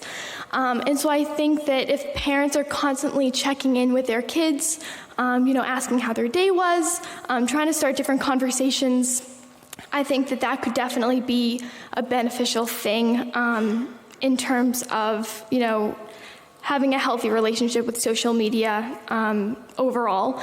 And I think that because when people spend too much time on social media, granted, I spend a good amount with my TikTok, looking at different videos to see what, hashtags are trending or what songs are trending to try to figure out, how I can make the best video possible. I think that myself included, when you get stuck scrolling, especially on TikTok, I think that it can be detrimental, if, you can get in the wrong kind of headspace and, thinking certain negative thoughts and kind of spiral from that. And so I think that that's, something that we just need to be aware of. And that's how kind of family interactions can be really important in kind of balancing everything out almost. Awesome. So, yes to every single thing everyone has said so far: balance and awareness and conversation and spending time together. And again, from a safe perspective, there is a shift a little bit that we see, and it is an uncomfortable conversation that has to be brought up, and that is risk and safety. And, when we ask the question, what happens if teens spend too much time on social media? Georgia Wells mentioned this a little bit, that there's this addiction piece. And so if we feel inclined to spend more time on social media and we are actively engaged in substance use, there's always an opportunity to have more contacts with people who do not want the best for you. And so what we see from a Safe Coalition perspective is an incredible amount of adolescents who, for the past 2.5 years, have spent an enormous time on all social media platforms, really struggling with their self-identity, their character, their goals, their future selves, and also being surrounded by people who are encouraging them to purchase substances that are harmful to their overall bodies. And so the longer that students are able to spend time on social media, especially on platforms like Snapchat, the more opportunity our kids have to meet folks who are oftentimes over 18, whose intent is not to celebrate their successes that they're posting, but to engage them in conversations that have to do with selling and dealing substances. And that is not a comfortable conversation. And I'm sure that there are folks in this audience who are cringing, and there are folks online who are sitting uncomfortably, and that is the world that we live in. And so when folks, families and students come to the Safe Coalition, we have to have a conversation about environmental safety, social media safety, what information we're sharing over social media. I'll give a quick example. Snapchat, you have the opportunity to share your location. And so it is very easy for someone with all the great intentions and all the great family support to say, I have stopped using substances, and for your dealer to show up at the movies or the friend's house or the restaurant that you're at with the intent to deal because they know it will probably happen. And so environmental safety, intention, and risk are all a portion of what we at the Safe Coalition are often really focused on when we think about social media and the intent and the time spent on social media for teens. Well, thank you all for sharing your insights and your resources and suggestions. We really appreciate it. I'd now like to introduce Dr. Ann Burgin, our honorary member of the Substance Abuse Task Force. She started with us as a school committee member, and now we just insisted that she stay on the committee with us because we love her so much. So Dr. Burgin will open question and answer from the audience. I guess, are people going to come right up to the, so anyone who wants to come up, direct a question to anyone on the panel, microphone's right here, and I'm standing right next to it. So if you... Vanna White. Can I buy an E? So I don't know. Would anyone like to come up and ask a question? We're going to check the chat too, Dr. Burgin. Oh! I'm envisioning like a Sally Jessica Raphael, Franklin members. Lucas, you're aging yourself. You're aging yourself, buddy. So I can just stand next to you. Run in. All right. Come right up. Hey, No, wait, we have a live audience member. So I have a fifth grader, and the pandemic has been sort of isolated for her. I've been on the bandwagon of no cell phone till 8th grade kind of thought, and I'm getting the full court press hard. She created a PowerPoint presentation the other day for me. And she's introverted, and we moved here at the beginning of the pandemic, so she wasn't in a pod. It's been a whole thing of like social sort of neediness.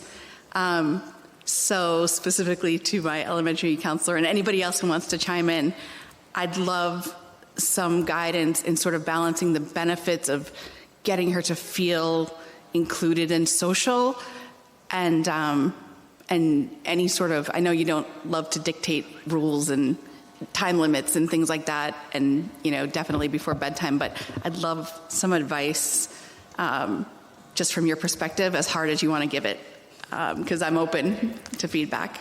Well, first, welcome to Franklin. I think that what I would say is have a conversation about why. Why does she want a phone? Is it to connect with other people? Then there needs to be limits. It is hard because as a parent, I almost intentionally didn't answer the what if they're on too long part of the second question, because it's hard. As a parent, it's hard to set limits when you know that they're thinking about what everyone else is doing. As a parent, we have to make those hard decisions. I think that it's not a bad thing for them to have a phone.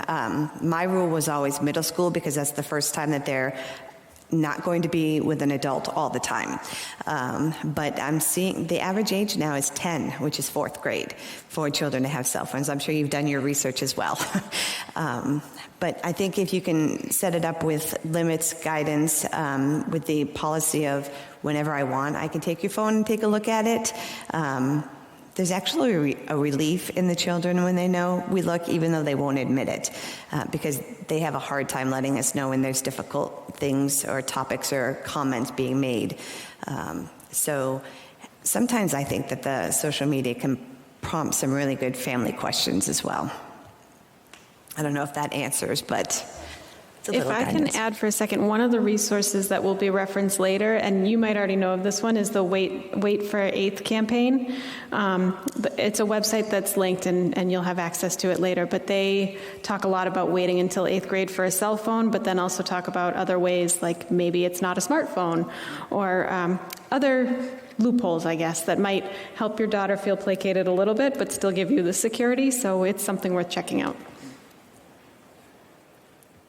And I also just want to, is this on? Hello? I was silenced. What do you call it? Also, I think it's one of the tips on there. I think when I was first getting introduced to social media, I didn't have anyone to really guide me on how to be sort of self-aware. So I think if you do make the decision to collectively and as a partnership to involve social media, I think I would highlight a benefit of that is you get to engage in teachable moments with your child. You get to guide them in, okay, so what are we going to follow, and why are we following this? Okay, so you've been following this account for a little bit. What did you learn anything? Is there anything what is the reason that you're following this account, and what is the value that it's providing? How is it enriching the relationship that you have with people in real life? And I think it actually makes space for more connection, I think, with your parent, and more it allows your child to be a little bit more open and understanding those things, and they're being guided in the ways that parents are meant to guide their children. And I wish that's something that I had when I was navigating social media, and I think it's a really great opportunity for parents, especially at that grade level, to start forming a relationship with social media where it's a tool and sort of building that self-awareness, but also building that connection with your child. Can I follow up on that and could I join the panel for this segment? Okay. Come on, there we go. I'm sitting down as am I silenced as well? Okay. I'm sitting down as a parent of a 6th grader and an 8th grader, and I will tell you my experience. This is like parent, not assistant superintendent. It's difficult and it's hard, to my suggestion would be to tell like a junior in high school that you're now going to start putting regulations on a phone where they hadn't had those regulations since 5th grade would be insurmountable, and I think it would cause a lot of conflict that I don't see getting better. My advice: if you are a parent of a young person who hasn't received a phone yet, you have to like bake it in the contract from the drop. That if they're young enough and they had a phone and they're young, and I've used the family contracts. They work if you do them right away. To expect a junior in high school or now I would actually back that up into an 8th grader. It's just not a reasonable task. If you're dealing with middle school, I think you have to come up with some family agreements where you as adults are also modeling whatever you're expecting them to do. So if you don't want the phone out when grandma comes over, or you don't want the phone out when company or eating dinner, that's just going to make it a shared agreement so that it's everybody. And I think it's more reasonable to ask a junior to do something you're going to do yourself. When they're really young, I think you can start to build that in. And there's some of the resources, because I'm looking at time, there's family plans, there's contracts that can be, right before you even give that phone, fresh in that nice, beautiful iPhone box, before they unpackage it and find all the apps that Georgia talked about, is let's just set up some agreements. And that's when you have a real captive person. A kid, the hour before they get their first iPhone is probably the most engaged you're going to have a kid for a period of time. And I think that's when you have them. It's like they're signing on that 30-year mortgage. And you're about to get your dream house. Let's talk about, all the fees that you're going to sign. You know what I'm getting at? So I just would share that to compliment the group, but I'm living it, and the contract is working because I could pull that bad boy out, and we go over that contract when there's a violation, and then we have to also incorporate some family agreements that we're not going to do certain things. So anyway, for what that's worth, thank you for letting me join. Those kids need a lawyer. They do need a lawyer, yeah. Thank you, Lucas. Any?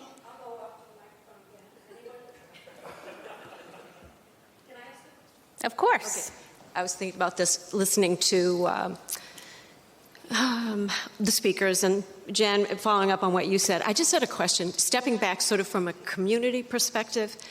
One of the things I think about a lot are the kids. Parents are working. We've got kids out of school at 2 o'clock in the afternoon, starting from middle school on, hours of time when they're socially isolated. They have phones, and we have the addiction issue with the phones. It's very, very difficult. Never mind when there are people around watching them, but when they're home alone, my question is sort of from a community perspective, do you think that there's more that we can do as a community to come together to provide sort of all kinds of activities for kids to do after school to keep them, to substitute phone use for something that's going to engage them, something that's going to replace the addiction. And I didn't know if your thoughts about a community coming together, like we got the Y and we've got Rec and we've got Safe and we got the Senior Center coming together to say, how do we come together? So I just wonder if that's something that we could pursue or think about, or just I don't know. Yeah, so I can kind of take that first. So yes, awesome question. And definitely the pandemic, from a safe perspective, created an opportunity for us to really look at the programming that we had and what do we need to create more of to meet the needs of the community. Because we're all in positions where, depending on what's happening in the world, we have to shift the ways that we thought we may need to do the work.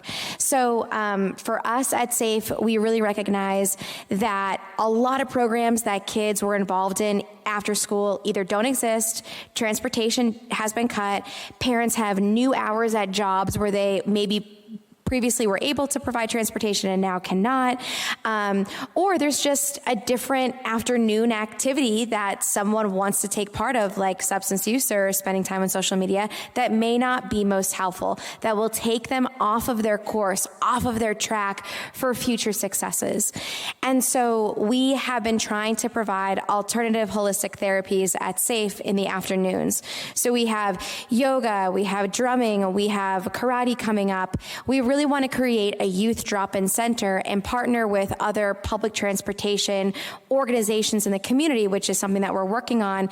So in lieu of a late bus at some schools, there could be a public transportation opportunity that for a very low to no fee, students could hop on that type of transportation and come over to the SAFE office until 4:30 or 5 and be able to get a ride back home. And so if you had asked us that 2.5 years ago, that never would have been something that we were thinking of. Maybe we would have thought about having substance use classes in the afternoon, but never having this like open drop-in center with activities and guest speakers and local folks in their 20s who are in recovery to be role models for these kids. It's just not where we were, but this is where we are now. And so with our opportunities to create community partnerships, to think outside the box, to listen to our middle schoolers and high schoolers as to what their needs are, and really be dedicated to creating opportunities for growth for our community members is something that I think we try and strive to do every day, and we continue to lean into. Great. Thank you, Jen. Also, Lucas and I just recently met with someone from the YMCA, and they're really expanding their programming as well. They've recently hired a social worker who is providing some supports and services to families and students.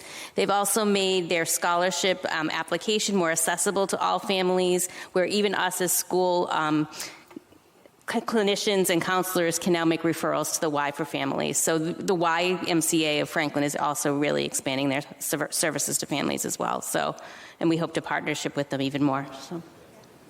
And if I can add at the high school level, not every student is an athlete, and so sports aren't always accessible for everybody, but we have so many different clubs and activities that meet almost every day.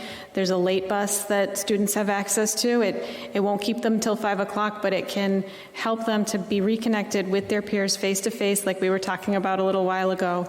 And if the student has an interest, there is most likely a club that they will want to join, or that they can find a connection to. And if it doesn't exist, we have staff that's amazing at trying to help find those opportunities. So definitely reach out to the school, try to look at the list of clubs. It really is remarkable how many different things we have.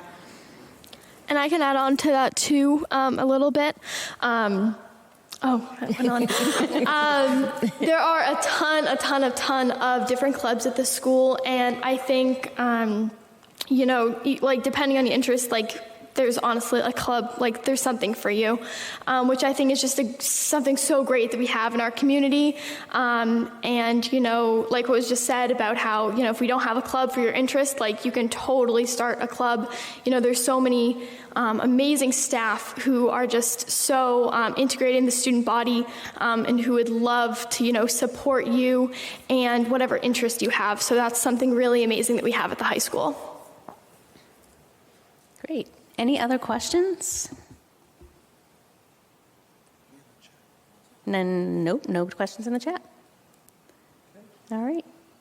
So maybe we transition to the resource sharing? To the resource sharing, okay. Yes. So in your handout that you received when you came into the door, if you haven't received one, there'll still be plenty as you walk out. We have digital resources that our counselors and Lily have compiled that should help you find out how to best help your family with social media and questions and answer some questions you may have. I don't know if anyone wants to highlight a couple of I know I mentioned the Wait for 8 campaign that has a lot of resources about how to navigate those battles with younger children who are dying for that cell phone. We also have some tech tools on there. There's a program called Circle.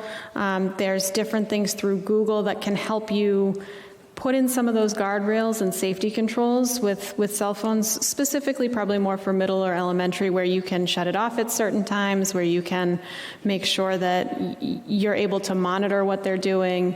It definitely gives a lot more transparency and makes it easier than trying to wrestle the phone out of their hand. So definitely pay attention to those. There's some books that are highlighted in there.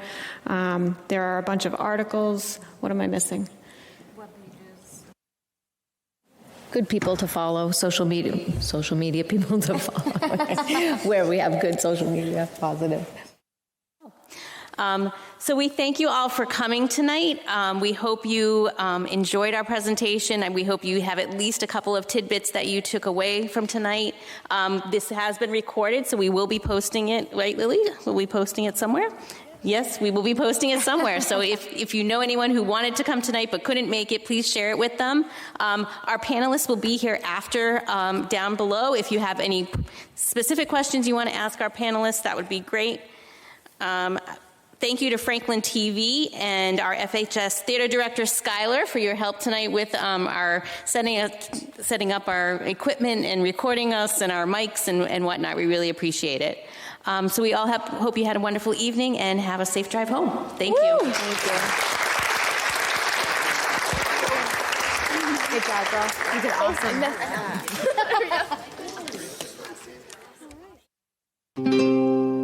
This program was made possible by your Franklin friends and neighbors. Good folks just like you. Thanks for supporting Franklin TV. And thanks for watching.